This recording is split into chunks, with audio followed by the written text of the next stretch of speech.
O sangue do animal que era derramado por sacrifício no Velho Testamento e servia de perdão para o homem, já era um apontamento. Assim como Abraão vai sacrificar Isaac e ao invés de Isaac ser sacrificado, Deus proveu o cordeiro, já era um apontamento. Um apontamento de quê? De um tempo onde o que era sombra se tornaria realidade.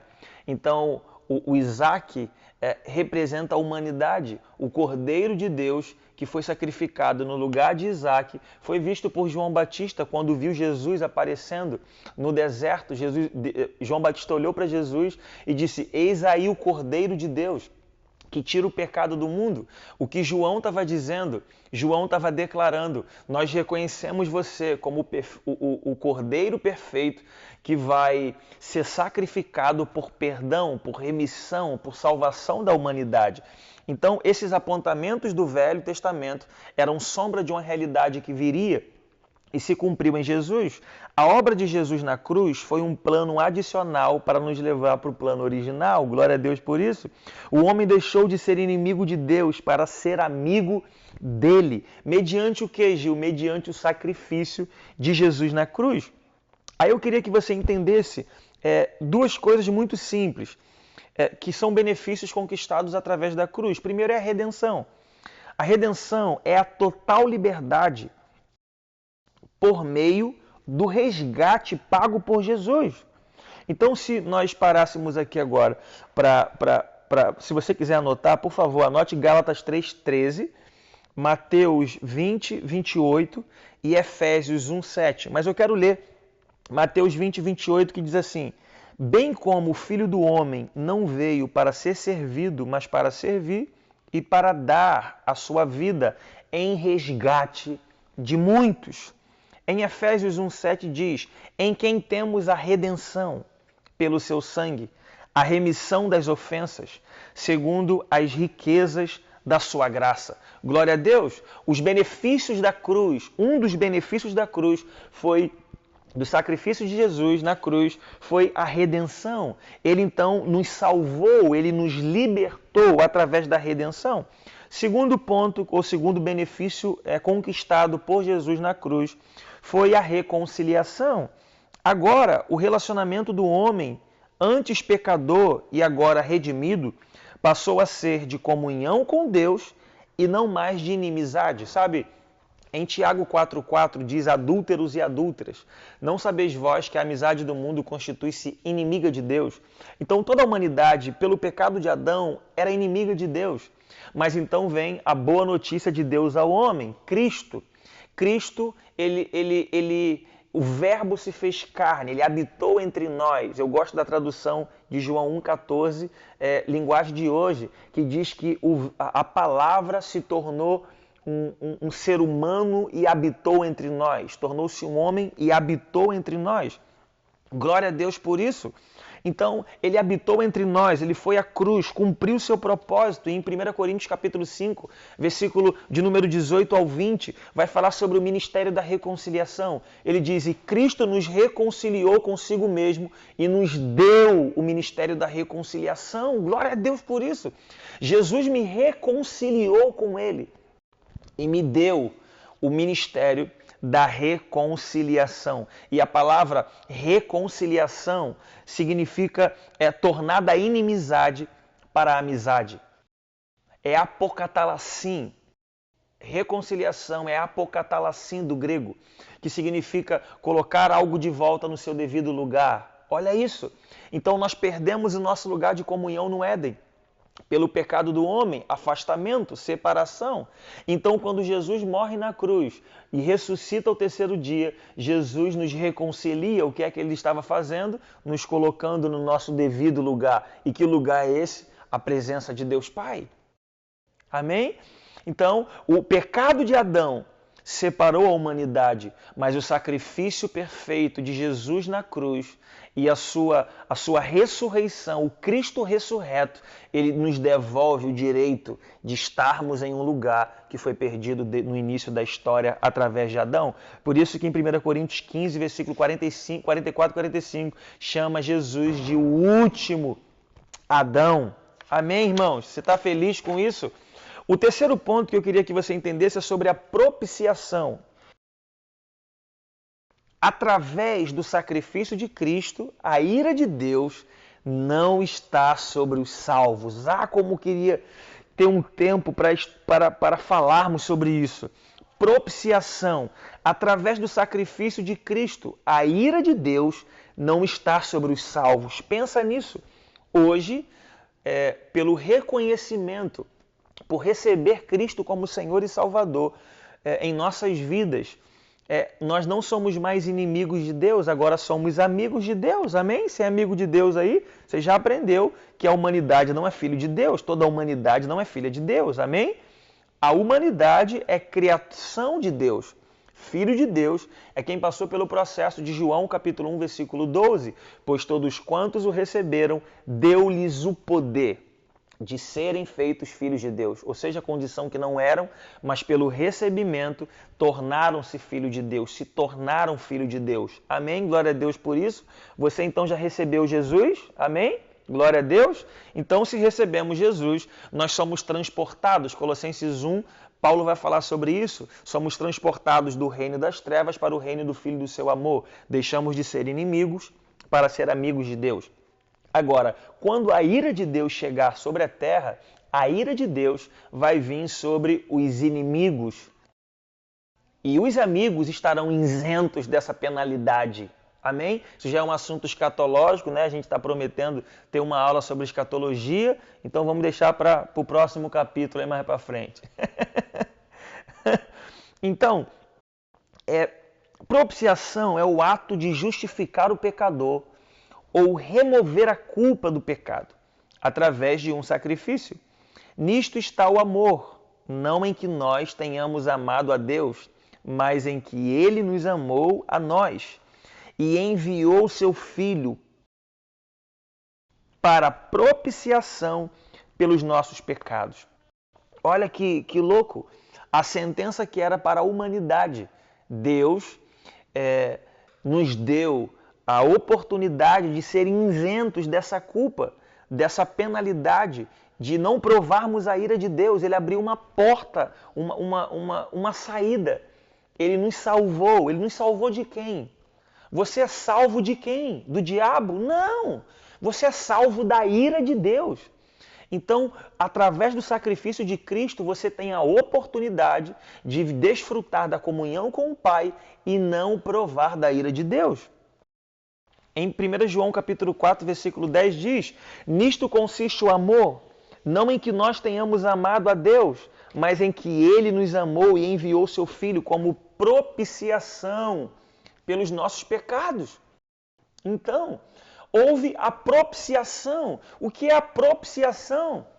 Jesus assumiu a ira que era sua, que era minha. E eu amo falar dessa palavra em 2 Coríntios capítulo 5, versículo 21. Diz que aquele que não conheceu o pecado se fez pecado por nós. Meu Deus! Ele não conheceu o pecado, mas ele assumiu o pecado pela humanidade. E eu vou deixar isso de lado aqui, que talvez eu nem vou conseguir explicar isso se eu não parar para falar isso para você. Deixa eu fazer um paralelo aqui para você compreender isso comigo. Em Romanos capítulo 3, versículo 23, diz o seguinte: diz que todos pecaram, por causa do pecado de Adão. Todos pecaram e separados estão da glória de Deus. Então, todos pecaram, sem exceção. Agora, se você pula para o capítulo 6 de Romanos, versículo 23, a Bíblia vai dizer que o salário do pecado é a morte. O que é o salário? Você trabalha 30 dias, após 30 dias de trabalho, seu patrão deposita o seu salário. Eu te pergunto, quando o patrão deposita o seu salário, ele está fazendo um favor para você? Não. Gil, por que não? Porque você merece o pagamento, você merece o salário, você trabalhou, você mereceu, você fez por onde? Agora transiciona isso para o pecado. Você pecou, então você merece o seu salário. E em Romanos 6, 23 diz que o salário é a morte. Então, indo para Hebreus capítulo 9, versículo 27, diz que cabe o homem morrer uma única vez. E depois disso, segue-se o juízo. E se morrermos, nós vamos entrar para Apocalipse capítulo 20, versículo 12, que diz que todos nós compareceremos diante do tribunal. E nesse tribunal vão abrir-se os livros, o livro da vida e o livro das obras. No livro das obras vai estar registrado todos os nossos feitos. Louvado seja Deus que aqueles que já se entregaram a Jesus e se arrependeram dos seus pecados, Jesus já lança esses pecados no mar do esquecimento, glória a Deus. Mas toda a humanidade, olhando a partir desse panorama que eu estou trazendo para você, se nós chegarmos diante de Deus com todo esse currículo, o que nós merecemos? Ser sentenciados. Então é sentar numa cadeira diante do justo juiz, não haverá desenrolo, não haverá treta, não haverá pagamento por baixo dos panos para esse juiz não sentenciar, porque existem provas contra mim e essas provas irão me condenar. Nós estamos perdidos. Então seremos sentenciados e recebendo a sentença, nós vamos ser jogados juntos dos demônios, do inferno, todos serão lançados no que a Bíblia chama de a segunda morte, que é o lago de fogo. Então, toda essa doideira, pensou nisso tudo, sentado diante do justo juiz, sendo condenado. Gil, qual é a boa notícia de Deus aos homens, então? A boa notícia de Deus ao homem, o evangelho de Deus, qual é? É Cristo. Deus amou o mundo. Mas a boa notícia não é que Deus amou o mundo, a boa notícia é que Cristo veio para assumir a nossa dívida. Jesus então nasce, ele entra no processo de anunciação do reino de Deus, de propagação do evangelho, anuncia uma porta de esperança, anuncia a oportunidade de toda a humanidade ser salva através do seu sacrifício. Então Cristo vai à cruz do Calvário, Paulo escreve no versículo que eu acabei de falar para você, ele não tinha pecado, 2 Coríntios 5, 21, ele não tinha pecado, mas ele se fez pecado por nós, para que os pecadores recebessem a justiça de Deus. Então, quando Jesus vai para a cruz, ele assume o pecado de toda a humanidade. Aí eu queria que você pensasse comigo rapidamente, pensa no pecado da humanidade. Você em algum momento já chorou, já se arrependeu, já ficou desesperado durante dias, porque você ficou com a culpa do pecado. Aquilo martelava na sua cabeça e você pensava, como eu tive coragem de fazer isso? Às vezes consigo mesmo, às vezes com alguém, ou até mesmo prejudicou a pessoa que você ama através do ato que você praticou. Agora imagina um homem justo, santo, puro, indo à cruz, um homem que nunca conheceu o pecado. Agora pensa nesse homem ao assumir a cruz, o pecado de toda a humanidade caindo sobre ele. Pensa em todo o assassinato, todo o homicídio da história, desde o primeiro com Caim e Abel, até os assassinatos que nem aconteceram ainda, o homicídio que nem aconteceu ainda, até o dia que ele virá. Pensa em o peso desses homicídios cair sobre a vida desse homem. Pensa em os abusos sexuais, todos os abusos sexuais da história da humanidade, caindo sobre a mente de um homem justo. Peso do pecado caindo sobre a vida desse homem. Pensa as maiores atrocidades que o ser humano foi capaz de fazer e será, até o dia que o nosso Senhor virá, caindo sobre a mente, sobre a consciência desse homem, que é puro, que é santo. Então, mesmo ele não tendo pecado, ele se fez pecado por nós, ele assumiu a cruz, ele enfrentou a cruz por amor a mim, por amor a você. Porque Deus amou o mundo de tal maneira que enviou o seu único filho a morrer numa cruz para te salvar, para mim salvar. Por isso, quando ele assume a cruz, eu amo ver essa história. Tem dois ladrões ao lado dele. Um ladrão começa a zombar dele, dizendo, cara, se tu és o Cristo, salva-te. E não esquece da gente, não esquece de mim.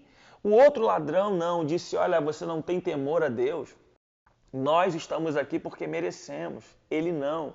Então ele faz a seguinte declaração, que eu queria que você pensasse comigo e se atentasse para os detalhes das Escrituras. Você já me ouviu dizer isso, se atente para os detalhes das Escrituras. Por isso que Bíblia não se lê, Bíblia se medita, se examina. Amém?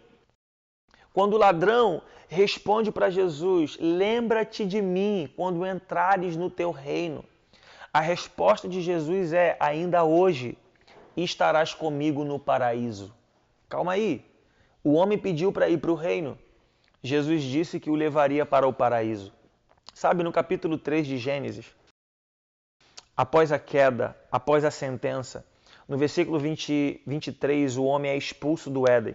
No versículo 24, e é o último versículo do capítulo 3, Deus ele envia anjos com espadas de fogo, protegendo a árvore da vida. Por quê? Porque o homem, ao praticar o pecado, se come da árvore da vida, o homem seria pecador eternamente. Então Deus estava protegendo o homem disso. Então a Bíblia diz o seguinte, em Apocalipse capítulo de número 2, versículo 7, ao que vencer, dar-te-ei de comer da árvore da vida que está no meio do paraíso de Deus. Uau! O que as Escrituras estavam dizendo? Ou melhor, o que Jesus estava dizendo quando o homem declara: lembra-te de mim quando entrares no teu reino. Jesus estava respondendo: ainda hoje você vai estar comigo no paraíso. Na verdade, o que Jesus estava dizendo é: ainda hoje eu estou te levando de volta para casa. Ainda hoje eu estou te levando ou te colocando num lugar onde você deveria estar. O que é isso, Gil? É reconciliação. Colocar algo de volta no seu devido lugar. Eu amo essa palavra. Aí o texto então vai dizer em Lucas que desde da hora sexta à hora nona houve trevas sobre a face da terra. Gil, por que houve trevas? Porque quem era que declarava dizendo ser a luz do mundo? Jesus. Mas quando Jesus vai para a cruz, um fato acontece. Jesus, ao levar o pecado da humanidade, a luz se apaga e houve trevas. Gil, como assim? Eu vou te explicar. O pecado da humanidade cai sobre Jesus. E ao assumir o pecado da humanidade, o pecado da humanidade cai sobre Jesus e você vai entender porque é que Jesus no Getsemane ele ora e soa gotas de sangue. E por 3 vezes ele pensa em desistir, dizendo: Deus, se for possível, afaste de mim esse cálice. Ele então se recompõe nas 3 vezes e diz: todavia, seja feita a sua vontade e não a minha. Quando Jesus vai para a cruz, ele faz uma declaração que o salmista já havia declarado, que é quando Jesus declara: Deus meu, por que me abandonaste? Sabe, Jesus ao declarar essa palavra, Jesus estava em um momento de agonia extrema, mas eu queria que você entendesse que a agonia de Jesus no Getsemane e a agonia dele na cruz não era pelos pregos, não era pelos espinhos. A agonia de Jesus, na verdade, era por causa... Por que Jesus estava se sentindo separado de Deus? Porque Jesus estava declarando que Deus o havia abandonado? É simples. Há uma lei e uma sentença. Todo ser humano que quebra a lei, ele é sentenciado e a sentença é afastamento. Então, mesmo ele não tendo pecado, mas se fazendo pecado por nós, entenda, ele não tinha pecado, mas ele se fez pecado por nós. Então, quando Cristo assume a cruz, o pecado da humanidade cai sobre ele. E você vai lembrar de Isaías, né? Nós usamos muito quando vamos orar por enfermos. Jesus levou sobre si as nossas dores, as nossas enfermidades, mas a Bíblia também diz que ele levou as nossas iniquidades. Isaías 59, versículo 2, diz que as nossas iniquidades fazem separação entre nós e o nosso Deus. Por qual finalidade Jesus se sente separado de Deus? E por que Jesus sofre no Getsemane, sofre na cruz, ao ponto de olhar para os céus e dizer: Deus, você me abandonou? Por que o pai abandonaria o filho? Porque há uma sentença. E que sentença é? Pecado, separação. Mesmo ele não tendo pecado, ele se fez pecado por nós. E eu queria dizer algo para você, que a agonia de Cristo, que a agonia de Jesus no Getsemane e na cruz, foi porque foi a primeira vez na história da eternidade que o Filho perdeu a comunhão com o Pai. Gil, como assim? Sim, Jesus assume o pecado da humanidade. Quando ele assume o pecado da humanidade, o peso da separação entre o Deus Santo e o pecador cai sobre a vida de Jesus, mesmo sem ele nunca ter provado o pecado. Mas ele assumiu o pecado da humanidade. Gil, por que ele fez isso? É simples. Porque o fio de conexão não arrebentou na eternidade, arrebentou na terra. Então, quando esse fio se desconecta, Deus envia o seu Filho para reconectar. Por isso que Jesus, o Cristo, é a religião perfeita. A palavra religião vem do grego religare, que significa religar. Então, na cruz, Jesus está dizendo, ao assumir o pecado da humanidade, Deus, você me abandonou? Por quê? Porque Jesus perde a comunhão com o Pai para devolver a comunhão dos pecadores, antes pecadores, mas agora salvos, remidos pelo seu sangue que está sendo derramado na cruz, abre uma porta de oportunidade para nos reconectarmos com o Deus Santo. Por isso, em Hebreus vai dizer, sem derramamento de sangue não havia perdão. Então o sangue de um homem inocente está sendo derramado na cruz para que uma humanidade pecadora estivesse sendo lavada e remida pelo seu sangue. Glória a Deus por isso. Amém? Então, Gil, qual é a boa notícia de Deus aos homens? É Cristo.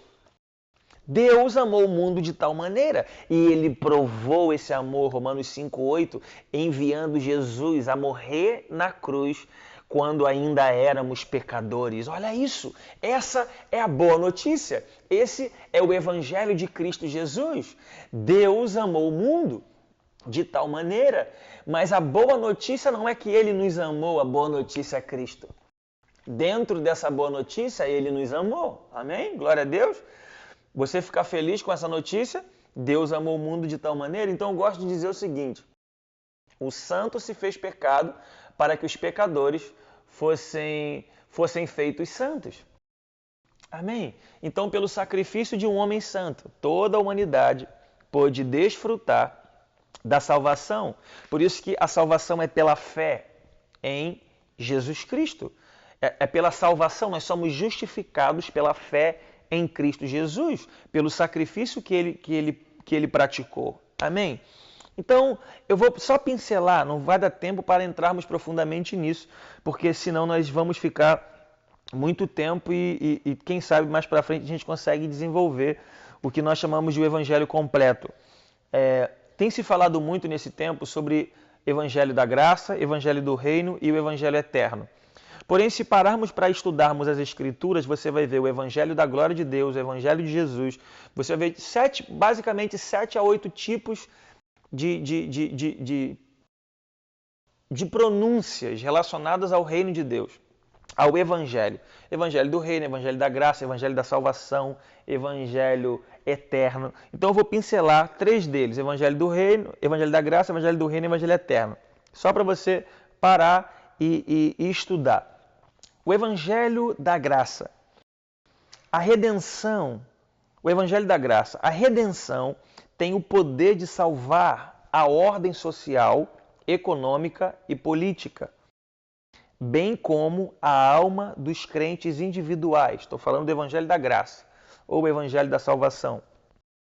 Muitos estão felizes por conhecer o Evangelho da Graça. Você está feliz aí? Se foi salvo pela graça em Cristo, a graça, amém? É de graça para você, mas não foi de graça. Amém? Foi de graça para você, para mim, mas não foi de graça para ele, para o nosso Senhor. Amém? Muitos estão felizes por conhecer o Evangelho da graça. Não possuem nenhum interesse pelo Evangelho do reino. Muitos desejam apenas o dom da salvação. Não querem se envolver com o plano de restauração desse mundo caótico. A maioria possui uma visão escapista. O que é uma visão escapista? Lá vai a gente de novo para a escatologia. A visão escapista é que Deus vai me tirar logo desse sofrimento. Então, normalmente, quem está apenas no conhecimento do Evangelho da Graça é alguém que está feliz com a salvação, glória a Deus, tem a sua certeza da salvação mediante a confirmação, a testificação do Espírito, que é dom de Deus, que nós somos salvos.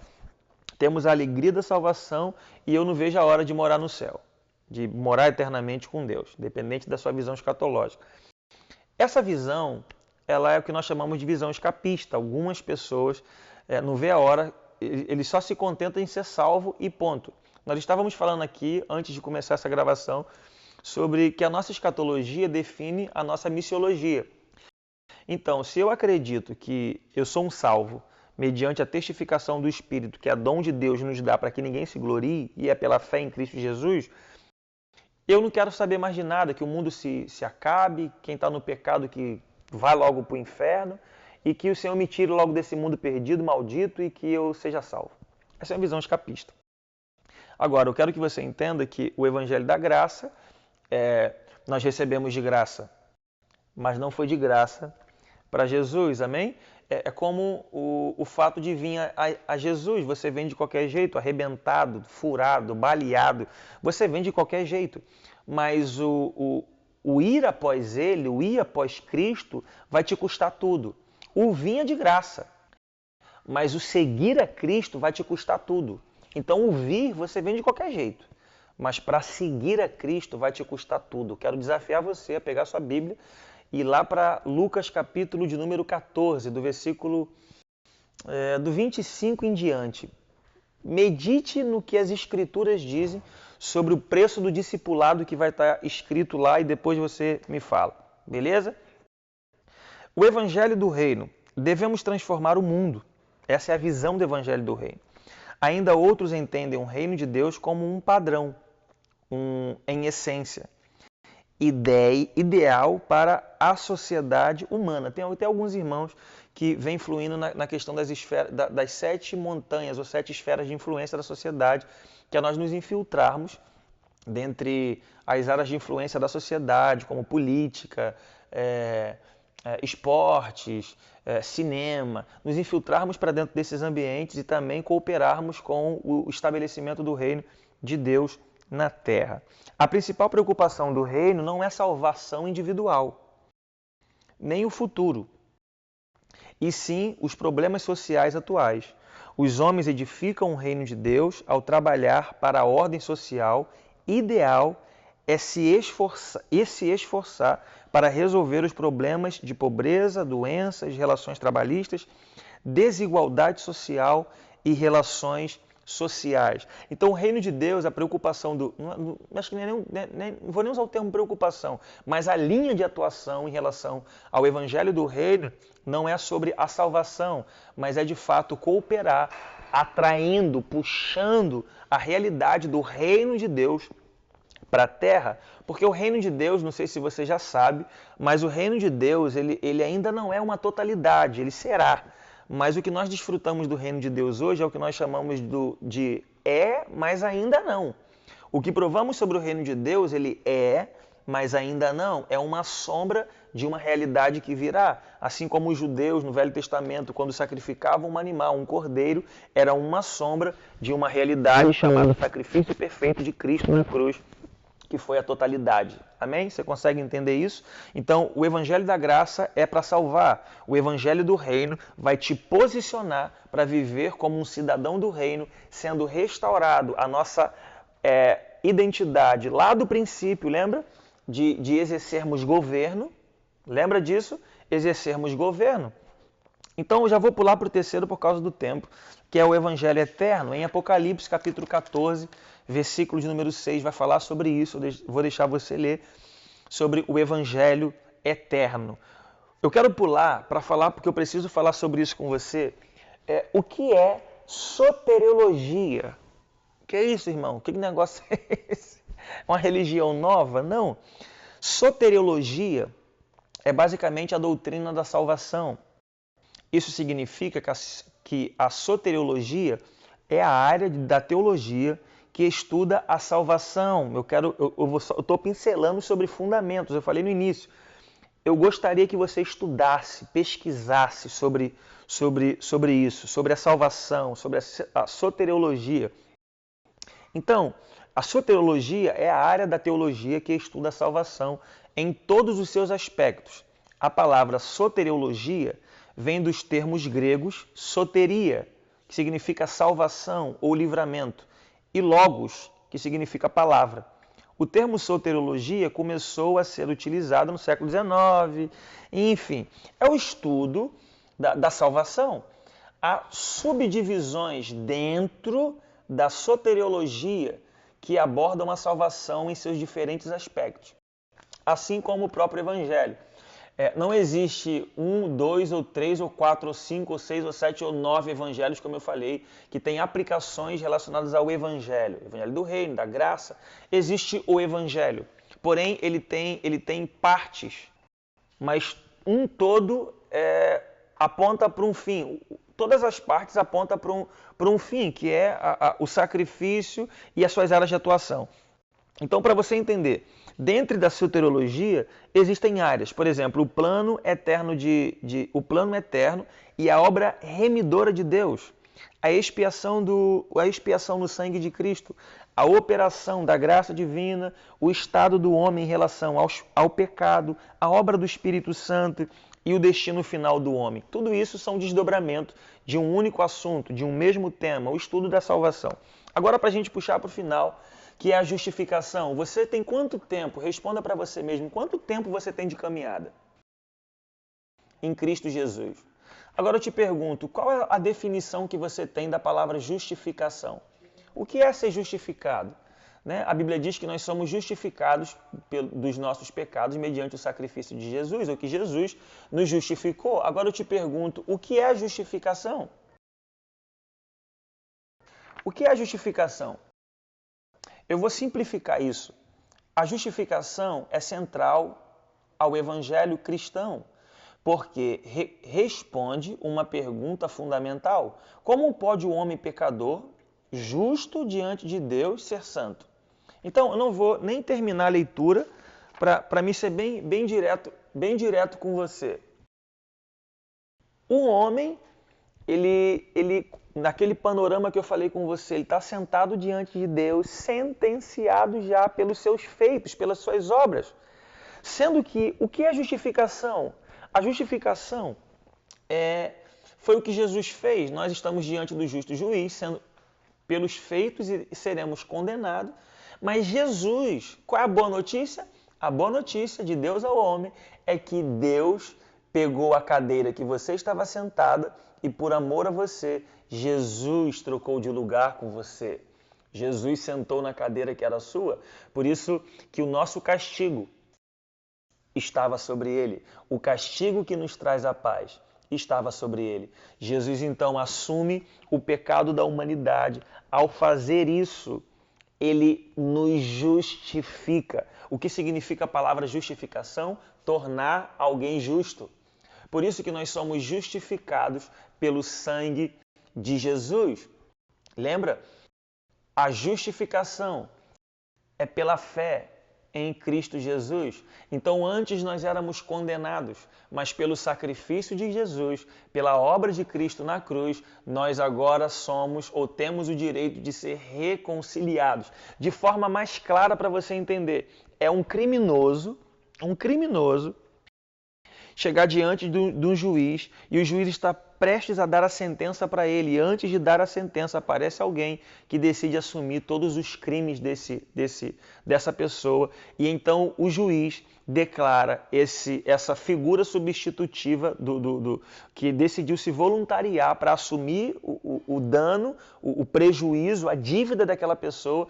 Essa pessoa agora é sentenciada e quem deveria ser sentenciada é inocentado, é declarado justo. Eu piro com a justificação. E eu quero dizer isso para você. A justificação é o coração do Evangelho. Se você não entende a justificação, você não vai conseguir entender o Evangelho. Então, para nós encerrarmos de verdade, eu queria que você entendesse isso. Jesus nos justificou. Por isso que nós podemos entrar lá em Hebreus capítulo 4, versículo 16.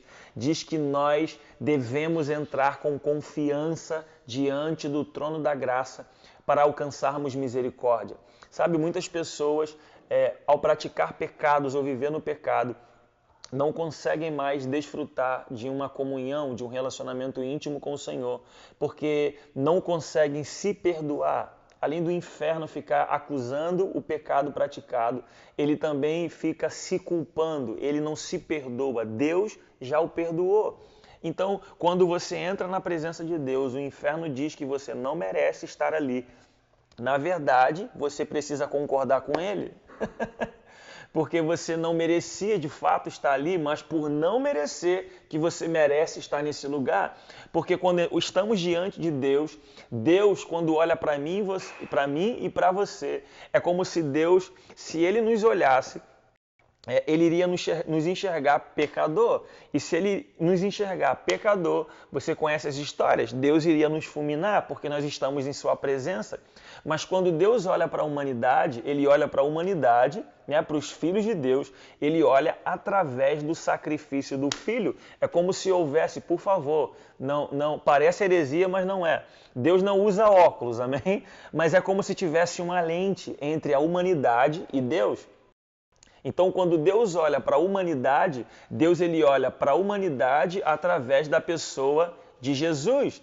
E como ele olha através da pessoa de Jesus, Deus não te enxerga pecador, Deus te enxerga alguém lavado e remido pelo sangue de Jesus, alguém justificado pelo sangue do Cordeiro.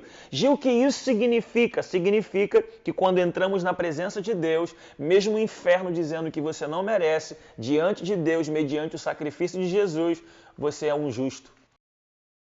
O sacrifício de Jesus te tornou um justo agora. Então, a justificação é tornar um pecador justo pelo seu sacrifício. Eu fico encantado com o amor de Deus, cara. É muito louco pensar nisso. Então, nós fomos justificados pelo sangue de Jesus. E nós somos justificados pelo seu sangue. E agora eu quero orar por você, porque eu quero que você desfrute de um ambiente de justificação, de um ambiente de reconhecer e de aceitar. Sabe, para você ser salvo, cara, não depende de você. O sacrifício de Cristo, o sacrifício de Jesus foi para nos salvar. Você só basta crer que Jesus é o Filho de Deus, confessá-lo publicamente que Ele é o Filho de Deus, que Ele morreu para te salvar, entrar em um processo do novo nascimento, uma nova natureza.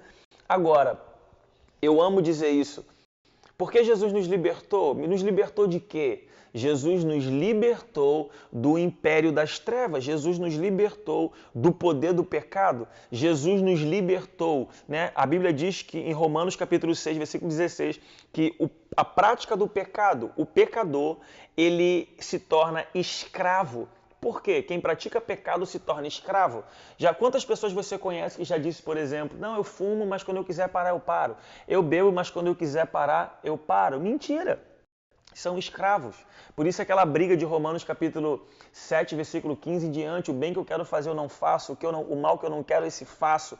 Por quê? Porque entra em uma briga. Porque o escravo do pecado deseja fazer algo que vai contra o seu senhor, as trevas, e ele não consegue. Agora, Jesus veio para nos libertar. Nos libertar de quê? Nos libertar do poder das trevas. Agora que Jesus nos tornou livres, amém? Você é livre em Cristo Jesus? Agora você é livre. Gil, mas livre de quê? Livre para escolher de quem você vai ser escravo. Você era escravo do pecado, você pecava mesmo sem querer pecar, mas o Senhor que governava a sua vida te induzia a uma vida de servidão, e você então tinha que praticar o que o seu Senhor estava te mandando. Agora Jesus veio para te libertar. E quando Jesus então vem e te liberta, ele não te atrai para o reino dele, ele não te puxa obrigatoriamente para o reino de Deus. Ele te liberta do poder das trevas e agora você é livre. Livre para quê? Para você ter escolha. Se vai continuar pertencendo ao reino das trevas, ao império das trevas, ou se agora você vai fazer parte do reino de Deus. Amém? Essa é a boa notícia de Deus ao homem. Você tem o direito de trocar de Senhor. Amém? Vamos orar então. Pai, eu quero orar com os meus irmãos. Jesus, obrigado pelo Evangelho, obrigado pela sua boa notícia.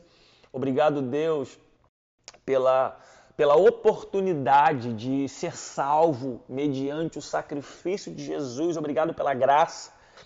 Obrigado pelo dom da salvação, a salvação que é dom de Deus. Obrigado pela justificação pela fé mediante o sacrifício de Jesus. Nós te agradecemos e queremos desfrutar desse sentimento da justificação.